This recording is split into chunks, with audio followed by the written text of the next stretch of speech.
Hello, everyone. Welcome back. I'm going to get into chapter one here, and this is a continuation of the introduction on environmental law and policy. But more specific, we're going to get into historical perspectives of the environment and how these perspectives have changed based on key players that have helped change societal perspectives on how we perceive the environment.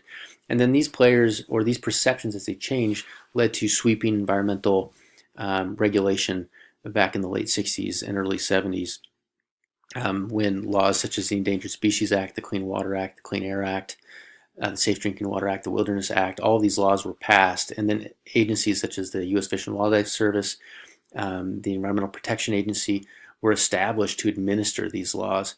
And these laws were passed, by a huge margin because society was ready for strict environmental laws to protect our ecosystems and to protect ourselves from ourselves.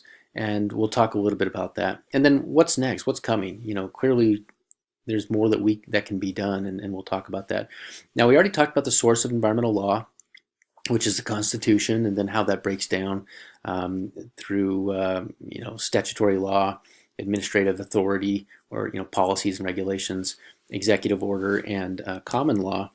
And I hope that you've enjoyed these lectures. I hope that they've been useful, and I hope that you're taking good notes, because the quizzes are open note, and they come right off of those outlines that I gave you. And so, those outlines, you can get a lot of the information from the textbook, but you also need to watch these lectures to complete those outlines. Let me know if not, and please communicate with me regularly.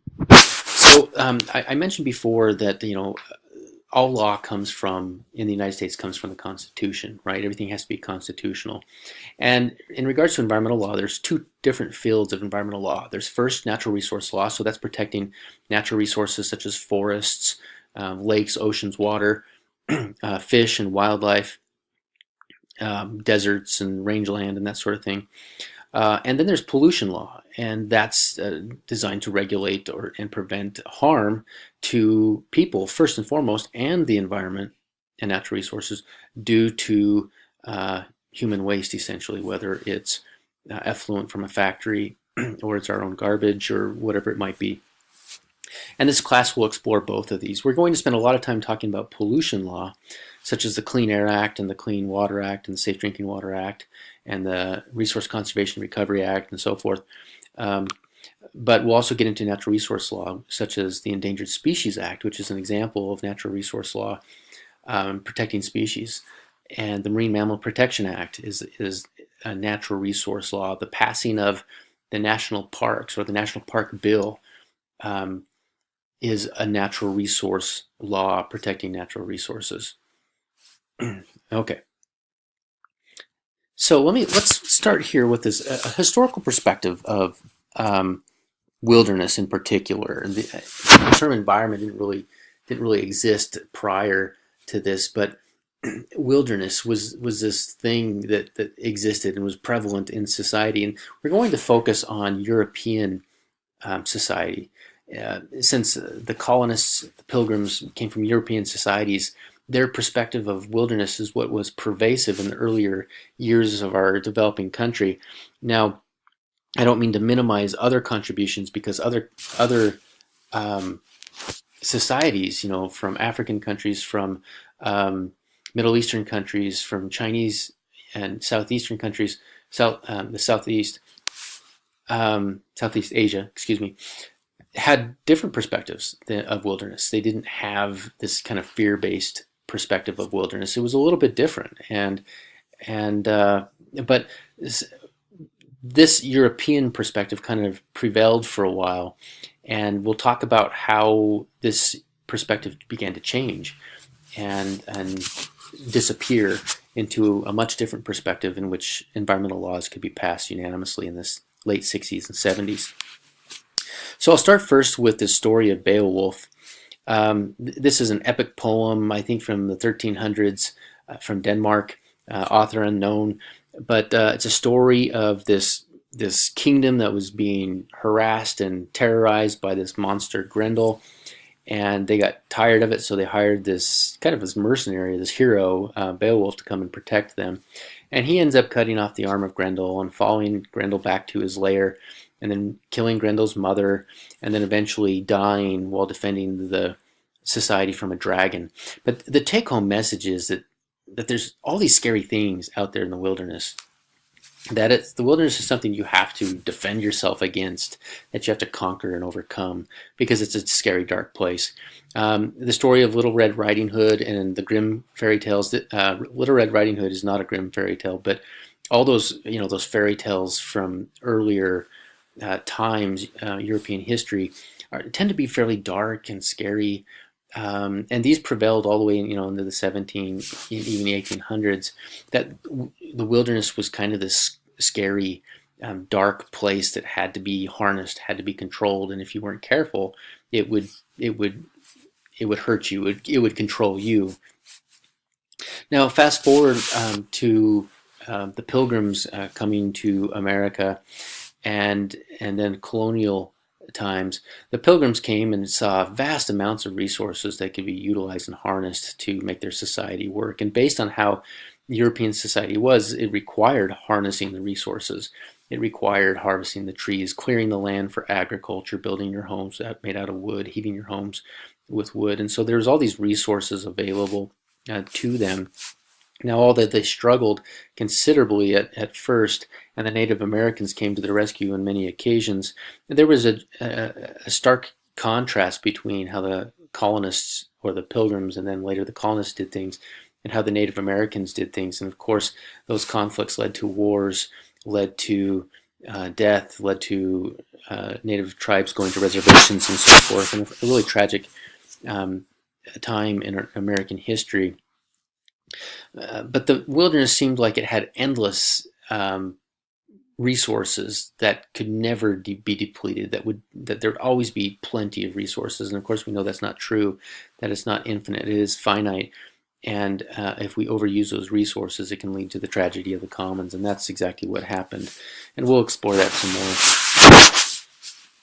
Now, at the turn of the century, so going from, of course, the Revolutionary War in 1776 and the Articles of Confederation, and then the Constitution was ratified in 1789. The country was growing, it was expanding, the colonies were expanding, it was populations were moving west. The Mississippi was now the frontier, and there was even communities west of the Mississippi all the way towards Texas. The country was growing. However, Texas, most of the central United States, Central North America, was not held by the United States. It was held by France, by Mexico, and by England. And in 1803, Napoleon was waging war against England and needed some serious cash to finance this war. And so Thomas Jefferson saw this as an opportunity to purchase this large piece of land in the central part of North America. And this became known as the Louisiana Purchase in 1803. And he purchased it for pennies, really. I think $50 million in that time period, although that was a lot of money back then. For the amount of land that was purchased, it was really nothing. It was a very inexpensive land grab, essentially. And it opened up the United States. It expanded the United States, nearly doubled it, and opened up this vast wilderness. Now, the French had forts in this area, and then later in the 1840s, the southwestern United States and California was opened up at the end of the Mexican-American War, and a treaty was signed called the Treaty of Hidalgo-Guadalupe, which ceded that land over to the United States. Again, pennies on the dollar. Very, very cheap. And then eventually the Oregon Territory, which included much of Idaho, Oregon, and Washington, opened up from England and into our hands. And so one of the things that in 1804 that Thomas Jefferson wanted to do was send a group of military men, explorers, he sent, and they're called the Corps of Discovery, Lewis and Clark, up the Missouri River into what's present-day Dakotas, Montana, and then through Idaho and into modern Oregon and Washington and all the way to the coast to look for a route across the country, particularly a water route. And when they came back with all sorts of wonderful imagery of wildlife, such as this blue grouse and this cutthroat trout. A lot of this wildlife is actually named after Lewis and Clark. This is the cutthroat trout is Oncorhynchus clarki, named after Clark. And then there's a subspecies, Oncorhynchus clarkus lewisi, named after Lewis. Many of the rivers in Montana were named by Lewis and Clark, such as the Madison, the Gallatin, and the Jefferson, named after Thomas Jefferson. And Madison, I think, was the Secretary of State, and then the Secretary of War or something was Gallatin.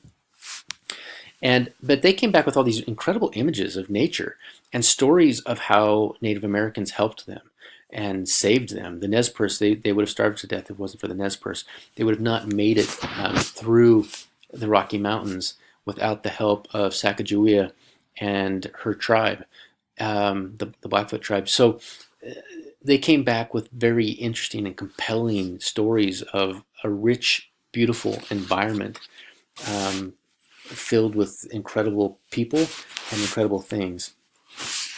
About the same time, on the East Coast was John James Audubon.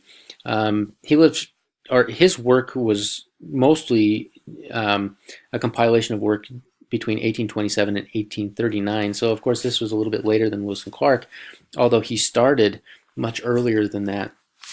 But John James Audubon produced all sorts of beautiful artwork of birds.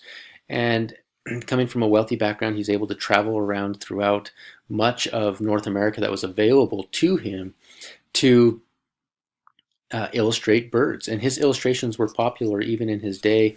They were printed and distributed widely, and they gave people a perspective of nature that was kind of new. It helped people stop and think and perceive nature as something beautiful, something enjoyable, something that can be experienced in a way that wasn't just survival, hunting or trying to survive off the land, but it's something that could lift your spirits and bring joy. And you can purchase his book. He has a book today that has a compilation of all his artwork between 1827 and 1839 of all his bird illustrations, and it's absolutely fabulous. I recommend everybody look at it. But this began to change perspectives and help people see nature a little bit differently. Now, it's a slow process, but people like this and like this, these people and their descriptions of nature that were widely published began to change some of the perspectives. This thing you always had to harness, always had to control. But there was this beauty in nature, and I don't think everybody saw nature as something that had to be harnessed and controlled, but I think at the time, that's what society was dealing with. So now, moving into 1830s, I want to talk about transcendentalism. This is a really interesting story, in my opinion, and very influential in helping society change their perspectives from this scary, dark place in the wilderness that has to be controlled and harnessed to something in which you can actually go to and experience enlightenment, so to speak. So in the 1830s, there was actually the 1820s and 1830s, there was a period of enlightenment in which religions began popping up all over the place. And these religions were exemplified people's desire for enlightenment, for something greater than themselves, something better, for answers. And it was actually a very progressive time because people began exploring, why are we doing things? Abolition arose out of this time where people were like, this is not right. Slavery, these things are not right, and we need to abandon them. And these ideas began to emerge. Again, I'm referring to this European perspective during this period of enlightenment, and transcendentalism was really a big part of this. And transcendentalists had this perception, and I'm going to sum it up inadequately in just one quote, that God could be found in nature, and that people are inherently good, as is nature, but institutions corrupt that goodness. So God